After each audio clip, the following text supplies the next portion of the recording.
Olá e boas-vindas a quem nos ouve para, bom, mais uma daquelas nossas imersões de conhecimento. É sempre muito bom estar aqui. A ideia aqui, como quem já acompanha sabe, é pegar esses materiais mais densos, mais complexos, dar aquele mergulho profundo nas entrelinhas e, tipo, trazer à tona exatamente aquilo que importa para o nosso dia a dia.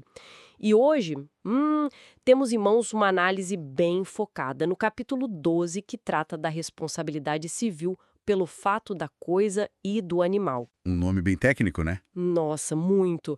Mas a nossa missão nesta sessão é super clara e, sinceramente, afeta a rotina de absolutamente todo mundo que está ouvindo.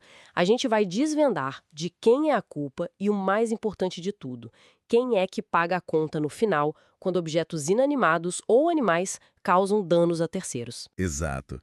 É um prazer imenso estar aqui para mais esta investigação a fundo. E o que torna esse tema tão cativante é que não estamos falando só daquelas teorias abstratas discutidas lá nos tribunais distantes. Uhum. A gente está lidando com a engrenagem invisível que rege as nossas interações mais comuns na sociedade.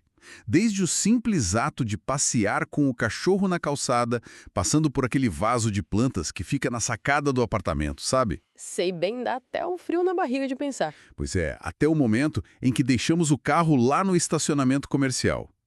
Todas essas ações super corriqueiras estão amarradas por uma teia de responsabilidades que a imensa maioria das pessoas nem percebe que existe. É basicamente a lei operando ali nos bastidores da vida urbana. Com certeza. E antes da gente entrar de cabeça nessas regras, acho que vale fazer um pequeno aviso para quem está nos acompanhando agora. A gente não está aqui para debater se essa legislação ou se as decisões dos tribunais são justas ou injustas daquele ponto de vista puramente moral, tá? Importante frisar isso. Sim, nosso papel hoje é destrinchar o que as cortes realmente decidiram e decodificar esses conceitos todos presentes nos nossos materiais de estudo. Tudo isso para que todo mundo entenda, de fato, as regras do jogo. É um ponto de partida fundamental esse. A lei opera sob lógicas muito próprias, muitas vezes baseadas num pragmatismo social bem forte. E entender essa lógica é exatamente nosso objetivo hoje. Estou bem focado nisso. Perfeito. Certo, vamos desempacotar isso. O estudo logo de cara estabelece que a responsabilidade jurídica é um fenômeno puramente humano. A coisa em si, tipo, seja um tijolo caindo ou um cachorro mordendo, não tem como ser responsabilizada. Não dá para processar o tijolo. Pois é. O foco recai inteiramente sobre uma figura central, que o material chama de guardião. Como a gente pode definir, assim, em termos práticos, o que realmente significa ser o guardião de um objeto ou de um animal? Bom, o conceito central define o guardião como a pessoa que detém o poder de comando, a direção intelectual ou a custódia sobre o bem. E esse é o pilar de tudo. O guardião não é obrigatoriamente o proprietário no papel. Ah, então não é só quem tem a nota fiscal. De jeito nenhum. A legislação busca identificar quem tem o controle real da situação naquele momento exato em que o dano ocorre. Pode ser o dono, claro, mas também pode ser alguém que pegou a coisa emprestada ou apenas o detentor momentâneo daquela coisa ali na hora. Entendi. A essência da guarda, o que a lei procura, não é o título de propriedade assinado no cartório, mas sim o poder de direção. Nossa, tem um cenário prático excelente sobre essa transferência de guarda no material que, para mim, ilustra super bem essa diferença. Imagina o seguinte, o dono de um cachorro com os probleminhas de comportamento. Aí ele decide contratar um amestrador profissional e entrega o animal para, digamos, um fim de semana intensivo de treinamento. Clássico. Durante esse período, a chamada guarda jurídica passa inteiramente para esse especialista.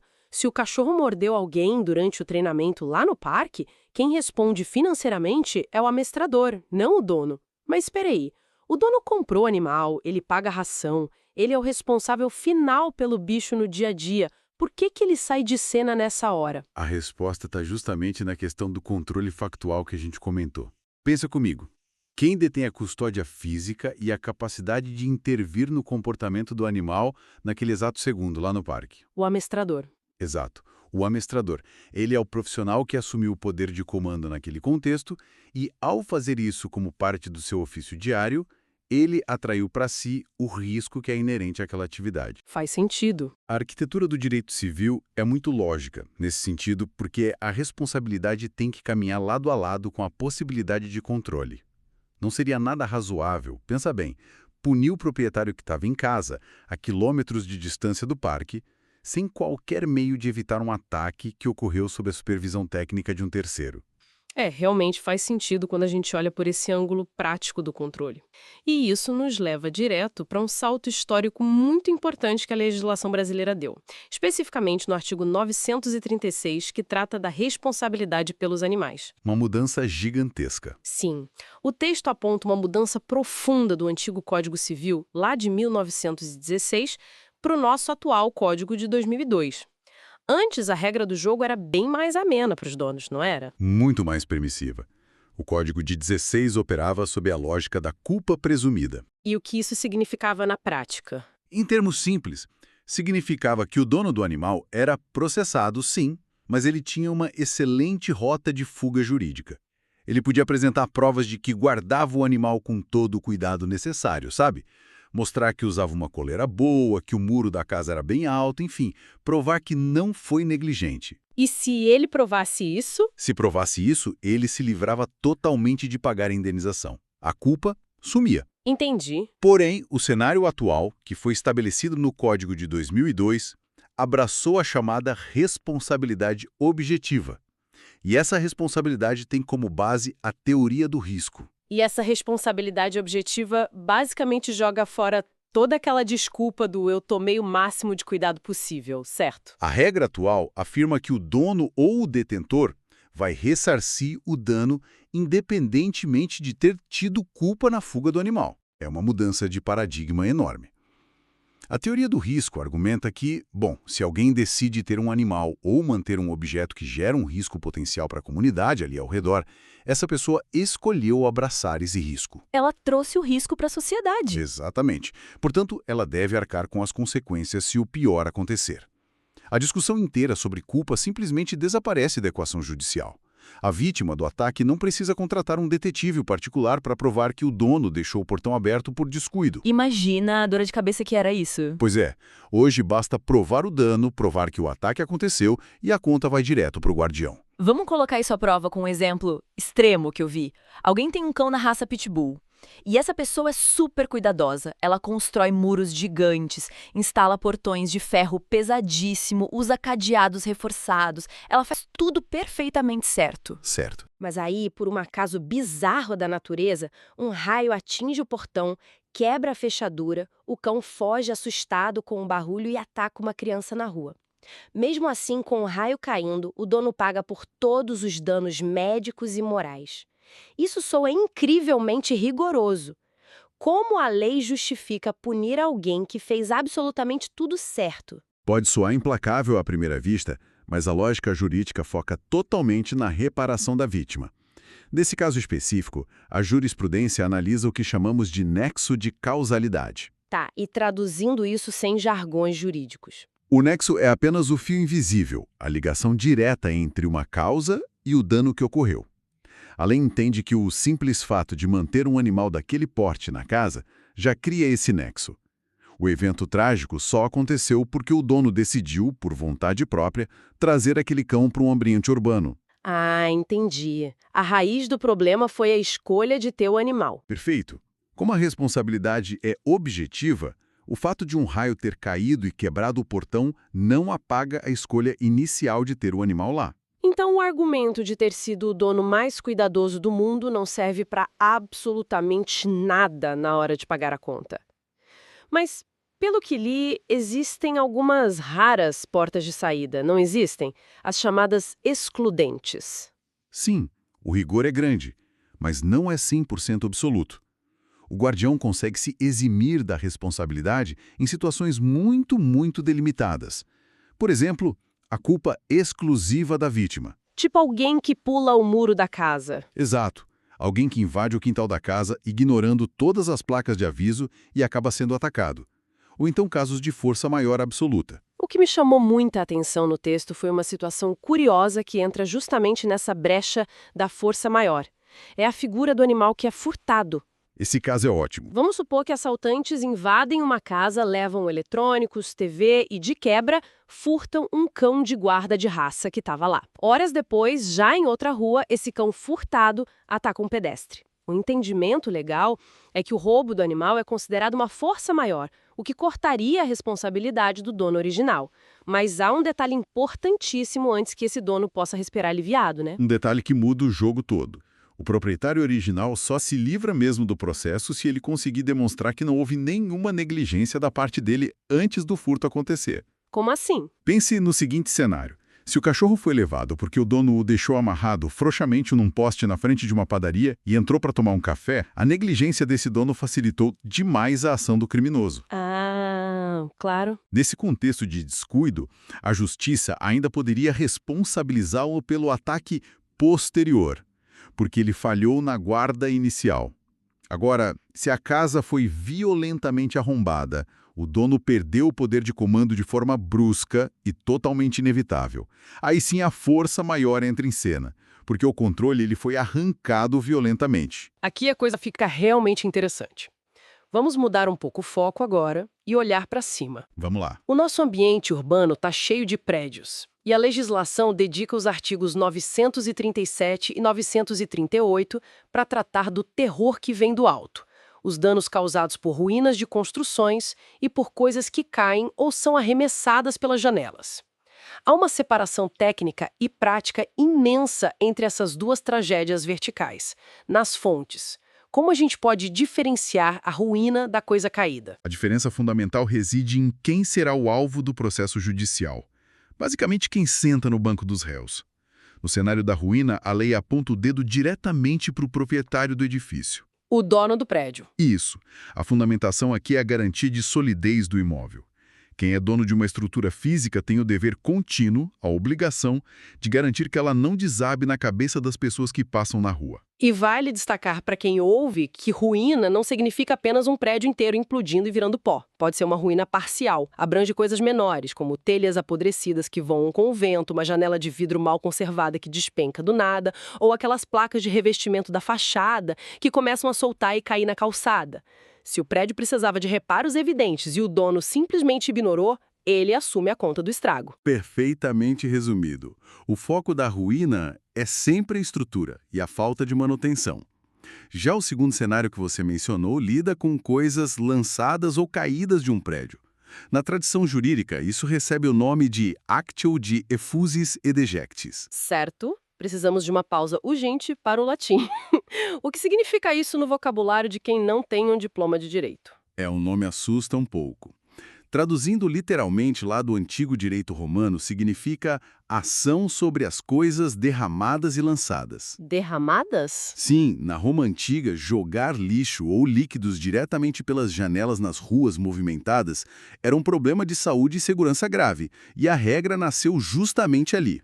Hoje em dia, essa regra dita que a responsabilidade não é obrigatoriamente do dono do imóvel, mas sim do habitante daquele espaço. Entendi a diferença. Pode ser o inquilino, paisantem que pegou o apartamento emprestado para passar as férias, ou o próprio dono se ele morar lá. A grande questão que a lei faz é quem ocupa o espaço de fato. O cenário clássico dos livros é aquele vaso de plantas que escorrega do parapeito da janela e destrói o teto de um carro estacionado lá embaixo.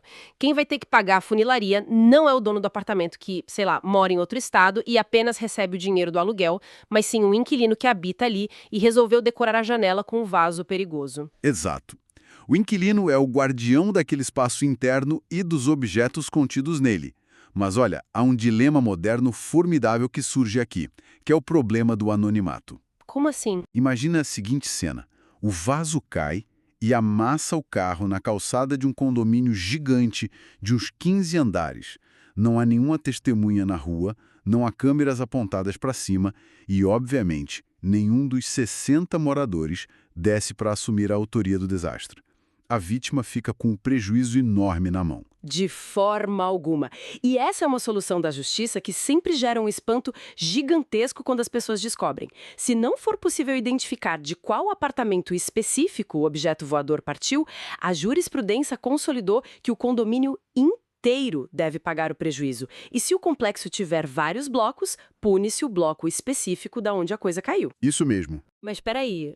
Se o meu vizinho do 10º andar derruba um objeto por descuido e fica calado na dele, o dinheiro do meu condomínio, que eu pago todo mês, vai ser usado para pagar o conserto do carro?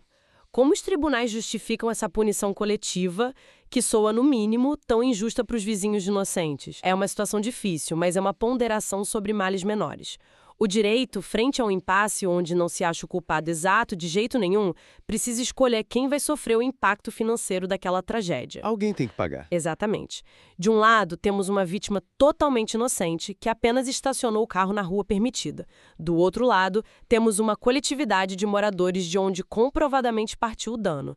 A justiça opta por proteger a vítima e pulverizar o prejuízo entre todos os condôminos. E dói um pouquinho no bolso de cada um em vez de arruinar a vítima. Isso. E além de reparar quem sofreu o dano, isso tem uma função social poderosa. Acaba forçando os próprios moradores a não serem negligentes uns com os outros. Quando dói no bolso de todo mundo, o condomínio passa a fiscalizar com muito mais rigor quem deixa objetos perigosos nas sacadas. É uma solução altamente pragmática para a vida urbana. Interessante demais. Então, o que tudo isso significa na prática, no nosso trânsito e nos nossos negócios do dia a dia? Vamos dedicar um tempinho agora para mergulhar nas questões mais recorrentes dos tribunais envolvendo veículos, que são provavelmente os bens que mais geram disputas de responsabilidade civil no país. Vamos começar pelo pesadelo absoluto do carro furtado. Um pesadelo mesmo. A análise para veículos furtados segue uma linha de raciocínio idêntica àquela do animal roubado que a gente discutiu mais cedo. Se um carro é subtraído e o ladrão, durante a fuga alucinada, atropela alguém ou causa um engavetamento no farol, o proprietário do veículo não responde por esses danos civis. A conta não vai para ele. Não vai. A explicação volta direto ao nosso conceito central, a guarda. No exato momento do assalto, o dono original perdeu o poder de direção da máquina. O carro passa a ser uma ferramenta sob o comando exclusivo do criminoso em fuga. Mas a famosa exceção da negligência grosseira também pode aparecer aqui, não pode? Se alguém estaciona na rua, deixa a chave na ignição, a porta destrancada e o motor ligado enquanto vai rapidinho comprar pão na padaria, essa facilitação brutal do crime pode trazer a responsabilidade civil de volta para o dono desatento, caso o ladrão leve o carro e atropele alguém logo em seguida. Com certeza. A facilitação irresponsável muda totalmente a figura, pois a falta de cuidado prévio cria um ambiente perfeito para o dano acontecer. Agora, saindo do universo do crime e entrando nos negócios legais, temos o gigantesco mercado de locação de veículos. Aqui, a gente precisa falar sobre a súmula 492 do Supremo Tribunal Federal. Opa, outra pausa para a tradução necessária. Para quem não é advogado e está ouvindo a gente, o que é exatamente uma súmula? Excelente ponto. Uma súmula é basicamente um resumo de um entendimento jurídico que já está tão pacificado, tão repetido pelos tribunais superiores em milhares de casos, que acaba virando uma espécie de regra padrão. Para não ficar discutindo a mesma coisa para sempre. Exato. Serve para evitar que juízes fiquem debatendo a mesma tese infinitamente. E essa súmula específica do STF estabelece que a locadora de veículos tem responsabilidade solidária com o cliente que alugou o carro. E responsabilidade solidária significa que a vítima do acidente pode escolher quem ela vai processar, certo? Ela pode cobrar o valor total dos danos, tanto do motorista que bateu o carro, quanto da mega empresa de locação, ou de ambos ao mesmo tempo no mesmo processo. Precisamente isso. A locadora não pode simplesmente lavar as mãos, apresentar o papel do contrato de aluguel no tribunal e dizer que a culpa é apenas do motorista imprudente. A justificativa do tribunal para isso é que o aluguel é a atividade comercial principal da empresa. Ela lucra alto colocando milhares de veículos em circulação nas ruas todos os dias. O risco do negócio. Isso. Ao lucrar com essa frota imensa, ela assume solidariamente o risco de todos os danos que essa frota pode causar à sociedade. Mas olha que interessante, é um contraste enorme quando falamos da modalidade de leasing, que também chamamos de arrendamento mercantil. O leasing é tipo aquele modelo onde a pessoa aluga o carro de um banco já com a intenção super clara de comprá-lo no final do contrato, né? Nesse caso específico, a regra muda. Muda radicalmente. No caso do leasing, o banco apenas financia a operação financeira, mas quem detém a posse direta, quem faz a manutenção e quem tem a real intenção de ser dono é o cliente, o chamado arrendatário. Portanto, se houver um acidente, a justiça entende que o banco não tem poder de guarda nenhum sobre aquele veículo no trânsito do dia a dia. Apenas o cliente que está com o carro na garagem responde. O que nos leva a uma das situações que mais afligem quem nos ouve, eu tenho certeza: a venda de um carro usado. Você vende seu carro, entrega as chaves e o comprador aperta a sua mão e promete que vai ao Detran transferir o documento na semana seguinte, sem falta. A famosa promessa. Pois é, só que ele enrola, não transfere, passa no sinal vermelho e bate o carro. O documento lá no sistema ainda está no nome do vendedor. O vendedor está encrencado nessa hora. O susto inicial é gigantesco quando a intimação chega. Mas a justiça brasileira tem uma visão muito realista sobre essa situação no cotidiano. E isso está consolidado na súmula 132 do Superior Tribunal de Justiça. Ela garante que a simples ausência de transferência formal lá no órgão de trânsito não torna o antigo dono responsável pelo acidente. Ufa! Mas deve haver um porém bem grande aí. Não basta chegar para o juiz e simplesmente dizer: "Ah, eu já vendi, confia em mim." De jeito nenhum. A questão toda aí vira prova. O vendedor precisa provar de forma inquestionável que o negócio realmente ocorreu e que a entrega física do carro, o que a gente chama de tradição no direito, aconteceu de fato antes do dia do acidente. Recibo, e-mail, essas coisas. Sim, pode ser com um contrato assinado e reconhecido firma, um comprovante de transferência bancária com a data certinha, mensagens claras ou testemunhas. O que a justiça está dizendo, no fundo, é que a realidade dos fatos sempre supera a formalidade do papel. O que importa para o Detran é a burocracia do sistema, mas o que importa para a responsabilidade civil é quem, no mundo real e físico, estava com a guarda e o comando da máquina no momento exato da batida. Perfeito. Para fechar esse nosso mapa urbano de regras, a gente precisa falar sobre um clássico absoluto das pequenas causas, os estacionamentos. E há uma linha divisória gigantesca no material entre parar o carro no shopping e parar na garagem do seu próprio prédio. A diferença vital aí reside na finalidade do local. A súmula 130 dita que empresas como shoppings, supermercados ou estacionamentos pagos respondem sempre perante o cliente por furtos ou danos aos veículos que estão em seus pátios. O raciocínio por trás disso é simples e direto. O comércio oferece a comodidade do estacionamento grande e seguro para atrair muito mais consumidores e lucrar mais com as vendas, ou então ele lucra diretamente cobrando o ticket da cancela. Sim. Quem lucra com a comodidade atrai para si o dever integral de vigilância. Mesmo que eles coloquem aquela famosa placa gigante na parede dizendo "não nos responsabilizamos por objetos deixados no interior do veículo". Aquela placa não tem valor jurídico absolutamente nenhum para eximir a empresa. Sério? Sim, ela é nula perante o Código de Defesa do Consumidor. A empresa assumiu a guarda do bem no momento em que permitiu a entrada no pátio, com ou sem placa. Mas quando a gente olha para a garagem de um condomínio residencial, a história é completamente diferente, né? Se o carro for furtado de dentro da garagem do seu próprio prédio de apartamentos, o síndico não precisa acionar o seguro do condomínio para pagar o morador, pelo menos como regra geral. Na maioria absoluta dos casos, não precisa. O condomínio residencial não tem fins lucrativos. A garagem lá embaixo não é um chamariz comercial para atrair clientes.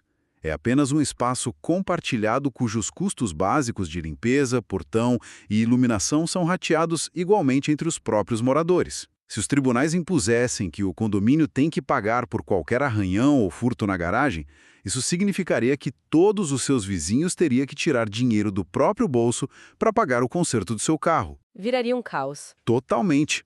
Funcionaria como um seguro universal obrigatório invisível que faria o custo da taxa de condomínio disparar para níveis insustentáveis para todo mundo. E as raras exceções para o condomínio ter que pagar ocorrem apenas se estiver explicitamente escrito nas regras internas lá na convenção condominial que o prédio assume legalmente esse risco ou se houver uma falha muito bizarra e comprovada no sistema de segurança que o prédio oferecia e cobrava caro dos moradores. Sem isso, cada um cuida do seu seguro particular. Exatamente. É o fino equilíbrio entre o custo de viver em comunidade e a responsabilidade individual de cada um. Bom, chegamos ao momento de fazer um grande resumo e amarrar todas essas ideias que a gente explorou. Para quem nos acompanhou até aqui nesta imersão, a bússola para entender tudo isso é a palavra comando. O título de propriedade no papel importa muito menos do que quem tem o poder de direção intelectual e física sobre a coisa ou o animal no momento exato do evento. Se a pessoa comanda, ela responde. No caso dos animais, a regra pune com bastante rigor, baseada no risco da escolha de ter o bicho no ambiente, e não na falta de cuidado com o portão. Para as coisas que caem de prédios, a conta sempre vai para quem habita e controla o espaço, forçando até mesmo aquelas punições coletivas do condomínio para evitar injustiças com vítimas anônimas na rua. Se conectarmos isso a um panorama maior, o valor de mapear essas regras todas é inestimável para a nossa rotina. Altera a forma como a gente lê o nosso entorno. Da próxima vez que lermos uma cláusula miúda de um contrato de locação, ao guardarmos no bolso o ticket do estacionamento comercial, ou até no simples cuidado de não deixar um vaso solto na sacada antes de uma tempestade de vento, a gente vai fazer isso com uma nova mentalidade. Com toda certeza. Estaremos enxergando essa arquitetura invisível de riscos e deveres que sustenta a paz na nossa vida em sociedade. É, no fim das contas, sobre ter consciência da nossa posição na teia urbana. Para encerrar a nossa análise de hoje, eu quero deixar uma provocação que vai um pouco além das leis atuais que a gente leu, mas que já está batendo com força à nossa porta. Vimos que toda essa fundação jurídica de responsabilizar humanos por coisas e animais se baseia puramente no conceito de direção intelectual e controle. Mas e o nosso futuro imediato? Como o direito vai julgar os danos quando o agente causador for uma inteligência artificial autônoma que toma decisões sem qualquer intervenção humana no momento do evento? Pense num drone de entrega de mercadorias 100% autônomo e voando pela cidade. No meio de uma tempestade inesperada, o software de bordo avalia o cenário e toma a decisão de alterar drasticamente a rota de forma não programada originalmente, e acaba causando um acidente grave com pedestres na calçada. De quem é a direção intelectual nesse milissegundo de cálculo autônomo? É da loja que comprou o drone? Da equipe de engenheiros que treinou a rede neural 3 anos antes em outro país? Ou será que um sistema que aprende e decide sozinho acaba cortando de vez o elo humano, desafiando a própria raiz da responsabilidade objetiva que a gente discutiu hoje? É um enigma fascinante, um labirinto ético e jurídico inédito que as cortes ao redor do mundo terão que desbravar muito em breve. Fica essa pulga atrás da orelha para continuarem explorando após o fim da nossa sessão. Um grande abraço a quem nos ouve e até a próxima.